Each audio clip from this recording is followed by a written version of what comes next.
চিরকুট লিখে ডাকাতি, চিরকুট পাঠিয়ে ঘরের দরজা খোলা রাখার হুমকি দেয় একদল ডাকাত।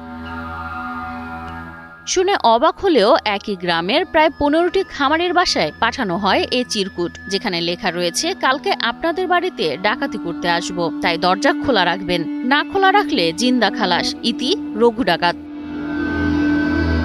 সিরাজগঞ্জে কোরবানির ঈদকে সামনে রেখে গরু চুরি ও ডাকাতির আতঙ্ক বাড়ায় কঠোর নিরাপত্তা ব্যবস্থা নিয়েছে জেলা পুলিশ ও স্থানীয়রা। জেলায় প্রতিটি গ্রাম ও গুরুত্বপূর্ণ প্রবেশ পথে বসানো হয়েছে বাসকল পদ্ধতি। এর আগে প্রতি ঈদে চোর গরু চুরি করতে আসে, এবার আমরাও প্রস্তুতি আছি যে চোর আসুক, প্রশাসন আমাদের সাথে আছে। খামার আছে, আমার বাড়িতেও 8টা-10টা গরু আছে।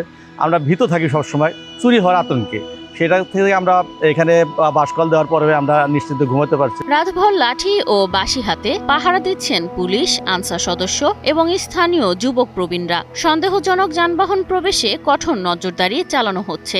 এদিকে গাড়ি ঘোড়া যায়, আমরা তাদের জিজ্ঞাসাবাদ করি যে ভালো লোক, তাকে আমরা প্রশ্ন করলে বোঝা যায় যে একটা ভালো লোক। আর যারা দুষ্কৃত করে তাদের দেখলে দিশা পাই, তাদের যদি দেখে যায় মনের সন্দেহ হয়, আমরা প্রশাসন আমাদের সাথে থাকে, তাদেরকে বলি যে এই লোকটা আমাদের সন্দেহ মনে হচ্ছে।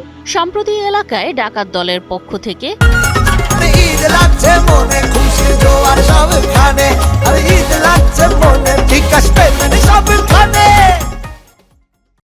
ভয়ভীতি দেখিয়ে চিরকুট পাঠানোর অভিযোগ রয়েছে। এমন ঘটনায় আতঙ্ক বেড়েছে স্থানীয়দের মনে। আমরা এইখানে সবাই গ্রামবাসী মিলে সারা রাত্রি পাহারা দিতেছি যেন গরু চুরি না হয়। তবে সব এলাকাতেই কম বেশি চোর ছেচর আছে, কিছু চুরি চামারির ঘটনা আগে ঘটেছে।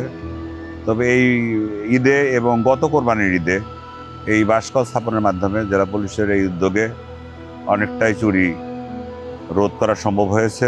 ঈদের আগে চুরি ডাকাতি ও ছিনতাইয়ের ঝুঁকি বেড়ে যায়, তাই সদর উপজেলার প্রতিটি ইউনিয়নে বাসকল স্থাপন করে নজরদারি জোরদার করা হয়েছে বলে জানান সিরাজগঞ্জ সদর থানার ভারপ্রাপ্ত কর্মকর্তা রাকিবুল হাসান। আসলে ঈদের আগে প্রত্যেকটা জায়গায় কিছু চুরি ডাকাতি ছিনতাইরা জানি এগুলো বেড়ে যায়, চুরি করে ট্রাকে করে নিয়ে যেতে না পারে। এবং শুধু এই না, এর সাথে সাধারণ চোর ডাকাতও যেন ঢুকতে না পারে, এলাকায় যেন চুরি না করতে পারে, এই প্রতিরোধের ব্যবস্থা করছি। প্রতিটি বাসকলকে কেন্দ্র করে নিরাপত্তা কমিটি গঠন করা হয়েছে, যেখানে বিভিন্ন শ্রেণী পেশার মানুষ ও কমিউনিটি পুলিশ সদস্যরা যুক্ত রয়েছেন, যার ফলে অপরাধ অনেকটাই কমে এসেছে বলে জানান সিরাজগঞ্জ অতিরিক্ত পুলিশ সুপার নাজরান রৌফ।